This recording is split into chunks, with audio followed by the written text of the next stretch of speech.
एकत्र झालं तर फारच चांगलं आहे, पण चित्र तर आता असं वन साईड दिसतं आहे सगळं. आदित्यजींना फडणवीस साहेबांना श्रेय द्यायचं आहे. त्यांना असं म्हणायचं का शिंदे गिंदे साहेब कुछ नाही, ये सब फडणवीस की कमाल आहे असं त्यांना सुचवायचं आहे. राजकारणात सगळं अचानकच असतं. अचानक घडणार आहे काही? अरे भरपूर घडणार. आपल्यासोबत शिवसेनेचे आमदार बच्चू कडू आहेत. काय सांगणार? ऑपरेशन टायगर अंतर्गत 6 खासदार हे सामील झालेले आहेत. आपण दोन्ही शिवसेना एकत्र व्हाव्यात असं वक्तव्य केलं होतं. एकत्र झालं तर फारच चांगलं आहे, पण चित्र तर आता असं वन साईड दिसतं आहे सगळं. काल जो सचिन अहिरांचा प्रवेश झालेला आहे, एक आमदार आत्ता आलेला आहे. ऑपरेशन टायगर पूर्ण झालं की आकडेवारी आणखी बाकी असं वाटतं? हा, एकंदरीत चित्र तसंच आहे. कालच्या तारखेमध्ये मुंबईमध्ये झाड पडून एका विद्यार्थ्याचा मृत्यू झाला. त्यानंतर 5 ते 7 विद्यार्थी हे जखमी झालेले आहेत. मला वाटते ह्या सगळ्या गोष्टी का होतात? किमान वर्षाला 15 ते 20 हजार लोक अपघातानं मरतात आहे. हा आकडा निश्चितच चिंतेचा आहे. यावर सगळ्या एकूण मला वाटतं चिंतन मंथन करून एक कुठंतरी अधिक काही गोष्टी व्यवस्था निर्माण करणं गरजेचं आहे. सुरुवातीला नीट पेपर फुटी आणि आता टीईटीचा पेपर फुटलेला आहे. तुम्ही ह्या सगळ्या गोष्टीकडे कसं पाहता? ह्या सगळ्या ज्या परीक्षा होणाऱ्या आहेत त्या संदर्भात सरकारनं कोणती खबरदारी घेणं गरजेचं आहे? सगळ्या लोकसेवा आयोगाच्या मार्फत परीक्षा झाल्या पाहिजे, त्या ऑफलाईन झाल्या पाहिजे आणि पेपर फुटीचा कायदा अधिक कडक करून फाशीची शिक्षाची तरतूद झाली पाहिजे. शेवटचा प्रश्न. आदित्य ठाकरेंनी असं म्हटलं की हे ऑपरेशन टायगर नाही आहे, हे ऑपरेशन देवेंद्र फडणवीस आहे असं म्हटलंय. तुम्ही ह्या वक्तव्याकडे कसं पाहता? त्याचा अनेक अर्थ आहे. खरं तर आदित्यजींना फडणवीस साहेबांना श्रेय द्यायचं आहे. त्यांना असं म्हणायचं का शिंदे गिंदे साहेब कुछ नाही, ये सब फडणवीस की कमाल आहे असं त्यांना सुचवायचं आहे.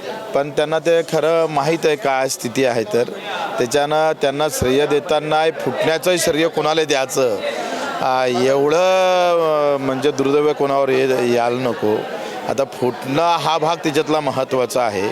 आता ते श्रेय देण्याची गोष्ट करत असेल तर फार चुकीचं आहे. आता सचिन अहिर आपल्याला भेटले आणि त्यांनी हातात हात दिला. काल त्यांचा अचानक त्यांनी शिवसेनेत प्रवेश केला. राजकारणात सगळं अचानकच असतं. अचानक घडणार आहे काही? अरे भरपूर घडणार. आपल्यासोबत बच्चू कडू ज्यांनी शिवसेनेच्या फुटी संदर्भात वक्तव्य केलं. कॅमेरामन सुधाकरसह मी धनंजय सोळंके, टाइम्स नाव मराठी, विधान भवन, मुंबई. बघा, ज्या त्याने आपल्या उंचीनं राहायचं असते, आपल्या उंचीनं बोलायचं असतं. आपण एका आपल्या सहकार्याबद्दल बोलतो आहे, एका संसदीय सदस्याबद्दल बोलतो आहे. तुम्ही एका संसदेचे सदस्य आहात. शिवसेनेच्या विरोधामध्ये कटकारस्थान रचण्याचं काम राऊतांच्या रूपानं चालू आहे. फक्त सोबत आहे दाखवायचे, परंतु ठोकेत रोज राहायची ती ठाकरेंचीच. आपल्यासोबत शिवसेनेचे खासदार बंडू उर्फ संजय जाधव आहेत. काय सांगणार? आपण उद्धव ठाकरेंची साथ सोडून एकनाथ शिंदेसोबत गेलात. नेमकं काय कारण आहे या शिवसेनेतून त्या शिवसेनेत जाण्याचं?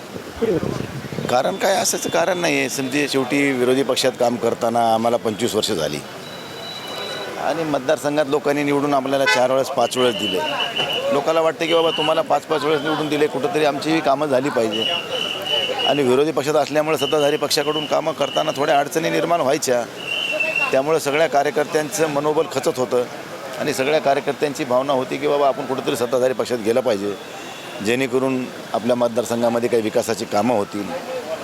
आम्हालाही आमच्या गावामध्ये एखादं काम करून लोकांचा विश्वास संपादन करता येईल, या दृष्टिकोनातून लोकांनी ज्या काही भावना व्यक्त केल्या त्या भावनेला अनुसरून आम्ही सगळ्यांनी सगळ्याला सहकार्याला विश्वासात घेऊनच घेतलेली भूमिका आहे. खासदारांनी उद्धव ठाकरेंची साथ सोडल्यानंतर संजय राऊतांचे जे वेगवेगळे वक्तव्य पाहायला मिळाले, त्या सगळ्या वक्तव्यांकडे तुम्ही कसं पाहता? एखाद्या खासदार असणाऱ्या व्यक्तीने या पद्धतीचं वक्तव्य करणं आणि ते पण टोकाचं. बघा, ज्या त्याने आपल्या उंचीनं राहायचं असते, आपल्या उंचीनं बोलायचं असतं.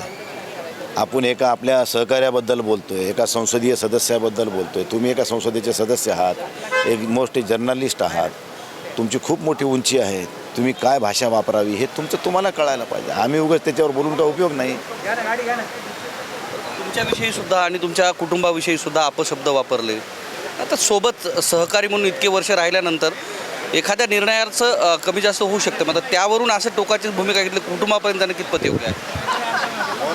उद्धव साहेबांच्या शिवसेनेला संपवण्याचं कामच संजय राऊतांच्या रूपानं चालू आहे. कारण ज्यावेळेस उद्धव साहेबांना मुख्यमंत्री करण्यासाठी संजय राऊतांनी जो काही भूमिका घेतल्या होत्या पवार साहेबांना हाताशी धरून, त्यावेळेस वास्तविकता संजय राऊतांना मुख्यमंत्री व्हायचं होतं. परंतु उद्धव साहेब झाल्यामुळं त्यांचं मनोबल खचलं गेलं, त्यांचं थोडं जरा नैराश्य आलं. त्यानंतर उद्धव साहेबांनी आदित्य साहेबाला मंत्री केलं. त्यावेळेस यांना अपेक्षा होती की माझा भाऊ कुठेतरी मंत्री होईल, तेही नाही झाला. आणि त्या दिवशीपासून शिवसेनेच्या विरोधामध्ये कटकारस्थान रचण्याचं काम राऊतांच्या रूपानं चालू आहे. फक्त सोबत आहे दाखवायचे, परंतु ठोकेत रोज राहायची ती ठाकरेंचीच. शिवसेनेत आपण गेल्यानंतर उद्धव ठाकरेंनी प्रत्येक ठिकाणी म्हणजे परभणी लोकसभा मतदारसंघामध्ये, हिंगोलीमध्ये आणि इतर यवतमाळ या ठिकाणी सभा घेतल्या.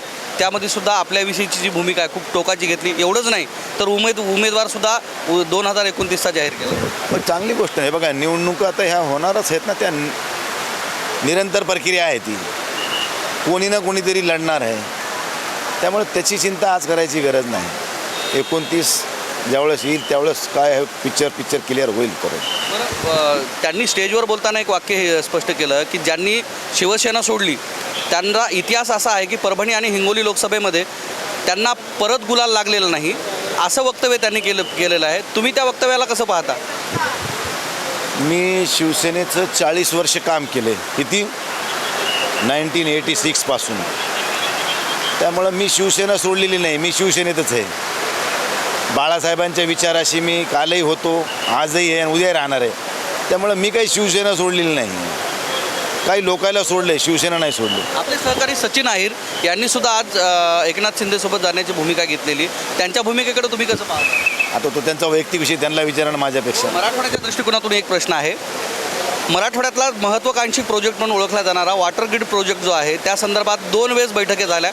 तत्कालीन मुख्यमंत्री एकनाथ शिंदे त्यांच्या उपस्थितीमध्ये एक बैठक झाली, ज्यावेळेस तत्कालीन उपमुख्यमंत्री आणि उपमुख्यमंत्री दोघे उपस्थित होते. पुन्हा मुख्यमंत्री देवेंद्र फडणवीस झाल्यानंतर दुसरी बैठक झाली. 4,500 कोटीचं जे बजेट आहे त्याच्यामध्ये ठरवण्यात आलं. मात्र त्याच्यावर अद्याप इम्प्लिमेंट नाही झालं. अद्यापही मराठवाड्यामध्ये पाऊस दाखल होणं बाकी आहे. मराठवाड्याचा दुष्काळ कधी संपणार आहे हे काही मांडणार आहेत सभागृहामध्ये? आता त्या विषयावर चर्चा होईल. आमची लवकरच एक बैठक होणार आहे, त्या बैठकीमध्ये हा विषय चर्चेला येईल.